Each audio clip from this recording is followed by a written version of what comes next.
We are, I think we are live, Shilpa madam. Yeah, hi everyone. I think it's been a while since we did the masterclass because of various reasons. So I welcome all of you to this session on low molecular weight heparin and its role in fertility practice. So I just browsed through the literature and there was hardly any concrete evidence. But I think with the practical experience Dr. Jay has got, he will give us some insights as to is it really beneficial or not beneficial and when to use it. So without wasting much time, let us start the session. Over to you, sir. So guys, before I switch over to the screen sharing, I just want to tell you that this class can be finished in exactly 1 minute in one line. Okay. And that line is that there is extremely low quality evidence at the moment across the world. Okay. Which suggests that addition of low molecular weight heparin in FET cycles, especially in HRT FET cycles, may increase the pregnancy rates. Okay, and that too in patients where there is a query immunological cause or there is a query history of recurrent pregnancy loss. If you eliminate these two things, and if you are doing modified natural cycles, like how predominantly we are doing, that means letrozole induced stimulation to do frozen embryo transfers in those cycles as well as in fresh cycles. Okay, or if you are doing completely natural cycle FETs, like majority of the Europe and China has shifted onto. Okay, in this there is absolutely no benefit of low molecular weight heparin under any stretch of circumstances. Okay, so that is the one line answer to this class. Okay, but if in case, since we are supposed to be spending 10 minutes on this, I just want to uh, state that many a times the way in which these guidelines are formed, especially for countries which are driven by insurance, okay, are predominantly formed in order to ensure that the insurer does not really have to bear the cost for low molecular weight heparin. Okay, and please note that India is one of those countries on earth where low molecular weight heparin is available to you the cheapest. Okay, it's the cheapest in India because there is no standardization of raw material for making low molecular weight heparin in India. So basically, the worst possible raw material on the world, which does not really get exported and is lying down as a second somewhere, is going to be imported to India to make low molecular weight heparin, packed and rebranded and distributed, which is why it is very cheap. The average cost of the same low molecular weight heparin abroad is much higher than the cost of low molecular weight heparin in India. And that is why many of you would have had this practical experience that you will feel that, Array, if I'm giving a low molecular weight dose of, let's say, 40 units, calculating it by weight, or if I'm giving it by 60 units, all the brands are not giving me the similar outcome, or all the brands are not causing formation of petechiae or any of the skin changes which happen by taking the injection of heparin. Okay, and it is very strongly related to the quality of the low molecular weight heparin which is available. So that is a very important take home point for a country like India, that because we don't have standardization of quality on LMWH, our outcomes will be very variable. That is the thing which you need to understand. Now, second, do we routinely use low molecular weight heparin in natural cycles and IUI cycles? The answer to that is a flat no, because even if there is a thrombophilia, even if there is a diagnosed thrombophilia, protein C, protein S, let's say factor 5, Leiden mutations, atypical mutations, whatever you think of, whatever you talk of, and let me extrapolate this indication to even patients who have undergone a mitral valve replacement. So we do a lot of these patients referred to us by a lot of our cardiology friends, that a patient has undergone mitral valve replacement, patient is on warfarin planning for fertility. Okay, so people are worried that when a warfarin patient is planning for fertility, warfarin is not suitable to an embryo because it has teratogenic effects. So these patients are switched over to low molecular weight heparin. Okay, and when these patients are switched over to low molecular weight heparin, the community of cardiologists is usually divided between giving them antiplatelets or between giving them unfractionated heparin. They are not very strong believers of giving, low molecular weight heparin. They are people who like to give unfractionated heparin because unfractionated heparin has a very good effect as far as platelets are concerned. Okay. In that situation as well, after the IUI is done, okay, and if there is urine pregnancy test positive, only then the patient is switched from warfarin to low molecular weight heparin. Okay. Otherwise, we don't even switch that. And otherwise, for IUI cycles or for natural intercourse cycles, low molecular weight heparin is not indicated. Clear. If you are doing IVF and if you are doing fresh cycle, no added benefit of low molecular weight heparin. Okay. And I will start this off with the screen sharing. I will just draw a simple flow chart which will help you people understand. How come I am unable? Somebody has disabled my own permission for screen sharing.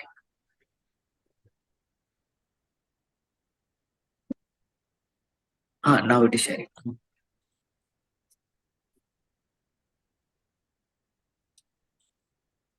You can see the screen, Shilpa madam? Yes, yes. Okay. So I will draw this very simple flow chart. And the answer to that is simply going to be yes or no. Okay. So ovulation induction, natural intercourse cycles, IVF cycles, fresh transfer,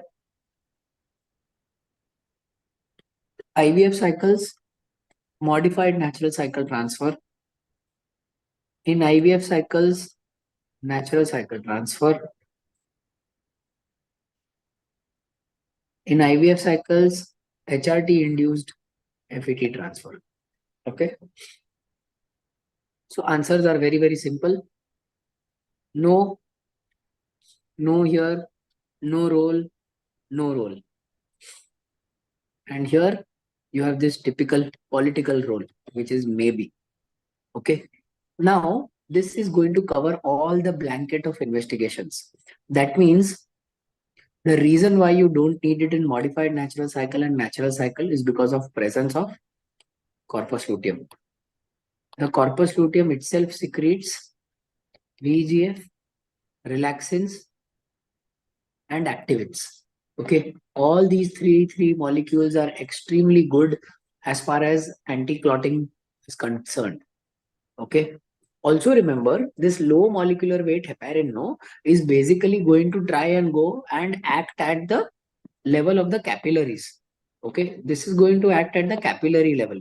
So what it does is, when the invasion of syncytial trophoblast is occurring, in order to develop a new placenta or in order to develop the placenta strongly, it may benefit by preventing clotting.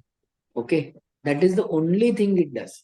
All right, it doesn't really end up doing anything like that. It is also believed that low molecular weight heparin has some immunomodulator role. Okay, but I think it has now been proven that there is no such immunomodulator role of low molecular weight heparin. So that theory is out. Okay.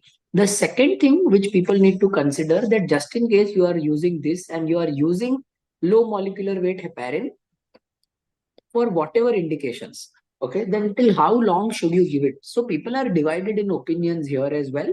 People say that you should give it for approximately 9 to 11 weeks till the development of the placenta is complete, and that second stage of placental invasion is about to occur. After that, you don't really need to give it. There are some people who still say that in a past history of recurrent abortions, you should give it for 16 to 18 weeks. There is only one indication which states that you need to give it as a prophylaxis, LMWH prophylaxis, for all patients throughout the pregnancy, and that is only in cases where there is a proven thrombophilia. Okay, and whenever there is a proven thrombophilia, whenever the patient is having a proven thrombophilia, it is important to understand that in cases of proven thrombophilia, you will have to be in consultation with a cardiologist.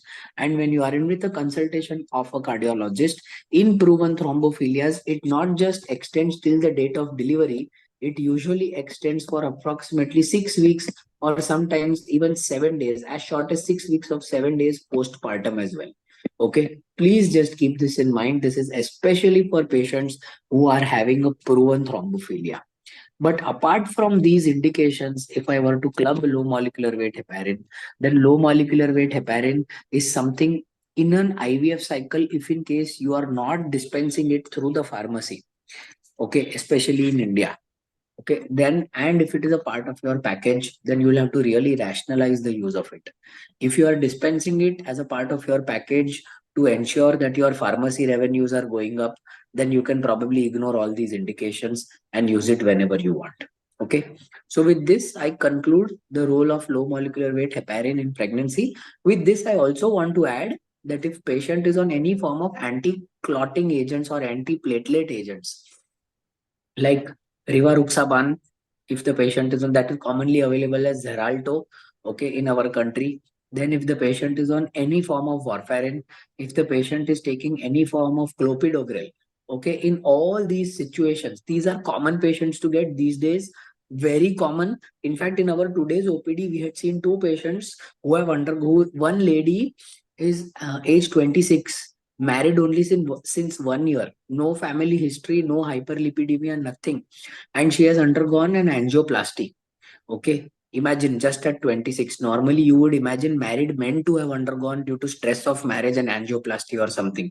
But here it is reverse. It is this lady who has undergone angioplasty. It is a drug eluting stent because she is a young girl. They have kept her on a drug eluting stent. So that means the stent is also secreting some amount of antiplatelets at the local level. All right. And the lady is on aspirin and clopidogrel, and now she is coming to us for doing embryo freezing. So usually when you want to do something like this is where the role of low molecular weight heparin comes in. Okay. Aspirin and clopidogrel, initially, if you ask a cardiologist, they will tell you to stop it for 7 days. But when the stimulation is going on, you should not stop it.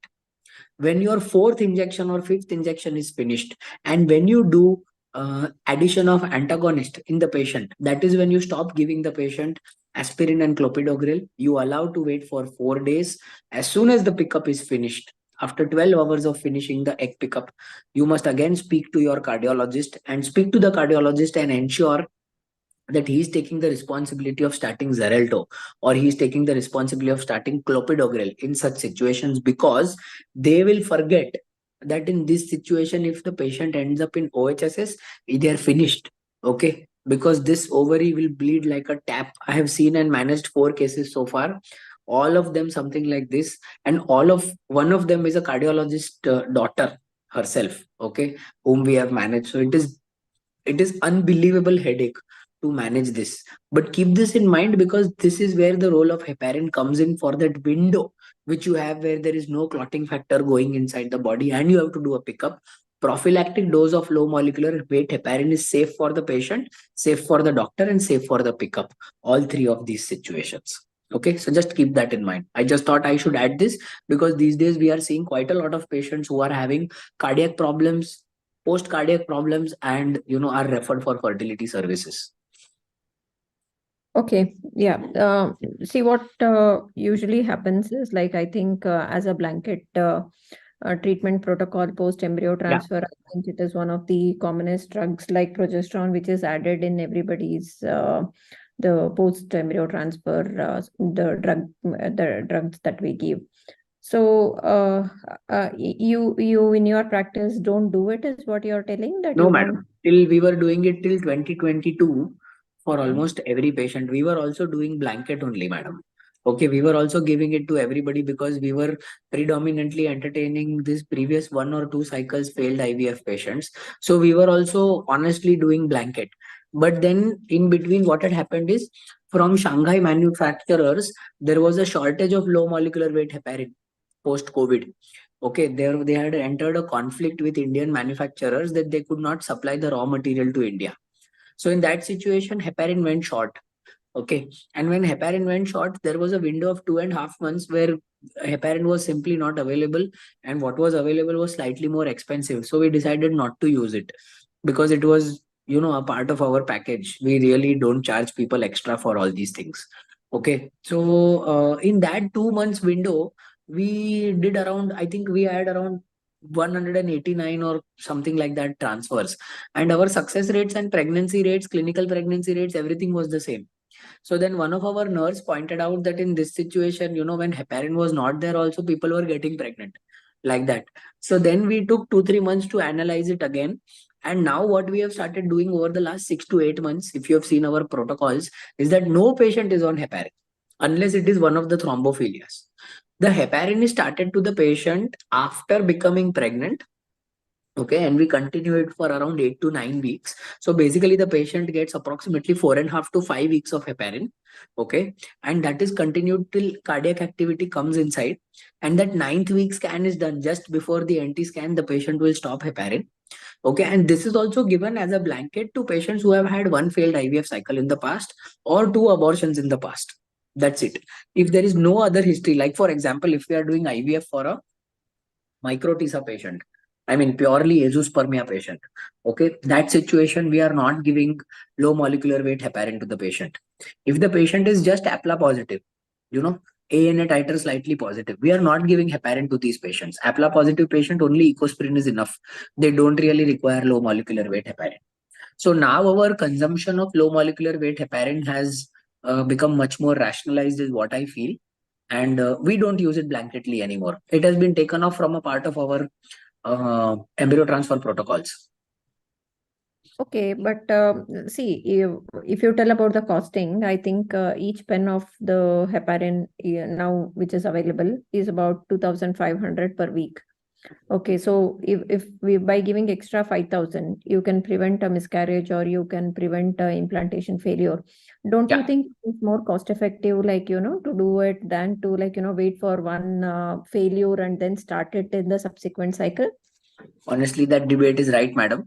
But that equivalent amount of vascularity or equivalent amount of effect is also given by Ecosprin 150 in most of the patients. And I think Ecosprin 150 is giving the same amount of effect as a low molecular weight heparin would give to that patient. The good thing, what I have noticed is, because that injection has gone off, the compliance to IVF has become superb. There is no complaint from any patient that, oh, I had to take so many injections and all these things. No such complaint. One thing we have started doing very recently, only, I mean, less than 50 transfers so far, is in such type of bad histories, especially implantation failures, we are adding thymosin alpha. So I will probably take a session on that whenever it is okay. But I mean, let us finish 400-500 transfers first, then we'll take a session. Because I think, because it is an immunomodulator, it alters the TH1 by TH2 balance. It is something which may work slightly better than low molecular weight heparin, because ultimately low molecular weight heparin is going to only treat the byproduct of the immunomodulation. Only if there is an immunocompromise which is preventing placental invasion, low molecular weight heparin will act. So if we alter that immunology, LMWH might not be needed, I think. Yeah, but LMWH is 5,000. The thymotripsin is like, I think 22,000, if I'm not wrong. Like, the cost of the therapy and yeah, you finished 32,000. 32,000. So you finish the 300 transfers and then let us know the result. Yeah. Then we'll split out and compare whether it is worthwhile. So see, I think I'm still doing the blanket treatment where I put heparin for majority of our cases, because almost 50-60% of them come with either an abortion or a previous implantation failure. And just to make it more standardized to avoid confusion, I think I have been on it. And also, like you said, we do a NT scan probably and check the Dopplers. And if the Doppler says that the blood flow is normal, I usually don't continue. But what is your rationale? I mean, do you do Dopplers at 16 weeks, 12 weeks, 16 weeks, 20 weeks, and then take a call whether to stop it, or you don't start it at all to stop it? We are stopping it just before the anti-scan, madam. We stop it by 10 weeks. We only give them that much and we tell them you stop by 10 weeks. Okay. Yeah, the dose is again like, 40 mg is what you give, or you No, if you try want to to. really give 60. Hmm. Don't give 40. 40 is like, 40 is like, trying to treat a 36-week uterus with a 3 laparoscope. So better is you give 60. If you want to give something to the patient, you give 60. Otherwise, you give 20. If you are so worried, there will be no effect. 20 will be like placebo. If you want to give some effect, give 60. Yeah. Okay. Yeah, sure. I think, do you do natural cycles at all, like for embryo It's actually transfers? very good because now these people want to really do natural cycle. But it comes to 50-50. The problem with natural cycles is too much monitoring. See, the problem Yeah. what happens is we have a bunch of really dedicated people who really want to put probes inside people's vagina and monitor everything. Okay, and look at the smallest Doppler parameter. But what that does to us is it adds to a lot of confusion in the mind of the patient. Patient is wondering for a normal endometrial thickness of, let's say, 7.5 millimeter. Why are these people monitoring for 10 minutes? Yeah. And sometimes they feel that it what could be finished in 2 minutes or 3 minutes. Somebody is putting a Doppler and checking it 2-3 times, and one vessel will come, then second vessel will come, and all these things. See, it is good, very good. Let me please tell you, because the outcomes are superb with natural cycle transfers as well as modified natural cycle transfers. Superb outcomes, no doubt in that.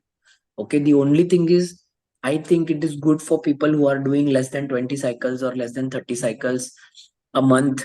It is good for them because they have that much amount of time to monitor these cycles. For people who do not have the time, or do not have the space, or do not have the staff who is good into that, I think maybe it should be, very well rationalized as 50-50, and some cycles should be on HRT where monitoring is less. Okay, tell me about this. Do you add ecosprin along with low molecular weight heparin? I mean, do you recommend it? I know you don't use low molecular weight heparin anymore, but do you recommend adding ecosprin generally for all patients? Ecosprin is good to add, madam. 4 rupee tablet.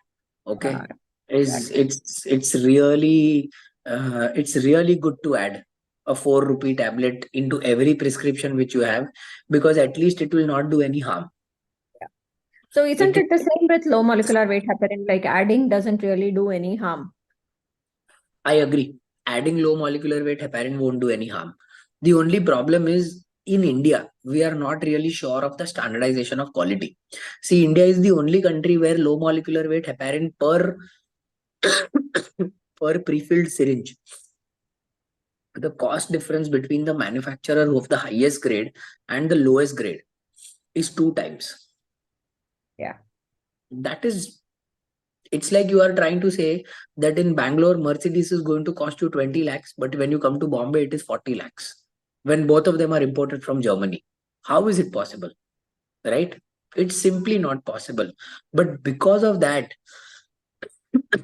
because there are just 2 manufacturers or 3 manufacturers of heparin in India, everybody buys it from them, everybody repackages it and distributes it to all of us. We are at the mercy of these guys. Yeah. Drink some water, It's okay. Yeah. Okay, I think I'm done. The rest of the questions we'll take it in the group. So thank you very much. I think it was very, very good. I think it added a lot of fresh insights into everybody's mind and a lot of doubts whether what we are doing is the right thing or not. So it was great. I think we shall take up a few questions in the group till tomorrow evening.